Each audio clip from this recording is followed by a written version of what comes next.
औरंगजेबाच्या कबरीसंदर्भात नितेश राणे यांनी वक्तव्य केलेलं आहे। औरंगजेबाची कबर ही राज्यात हवीच कशाला असा सवाल त्यांनी केलेला आहे। आम्हाला ती घाण नको असं वक्तव्य नितेश राणे यांनी केलेलं आहे।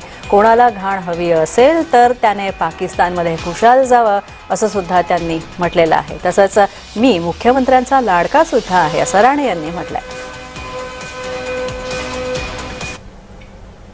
प्रत्येक जण आज अस्वस्थ आहे की बाबा ज्या औरंग्याने आमच्या छत्रपती संभाजी महाराजांचे हाल करून करून त्यांना संपवलं, त्याची ती कबर आपल्याकडे कशाला पाहिजे। काही लोकांना ती मोठी आठवण म्हणून वाटते, पण आम्हाला ती घाण हिंदू समाज म्हणून आम्हाला नको आहे।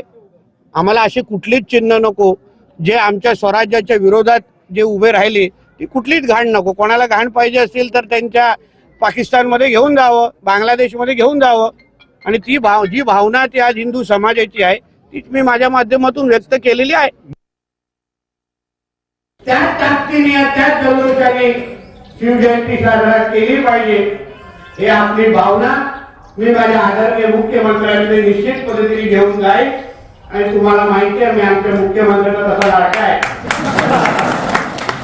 याचा एवढी मस्ती केल्यानंतर आतापर्यंत काम कोणी पडलं असतं, पण आपल्याला कोणतं अजूनपर्यंत बोलत नाही, म्हणजे मुख्यमंत्र्यांचा मी लाडका आहे। म्हणून ही मागणी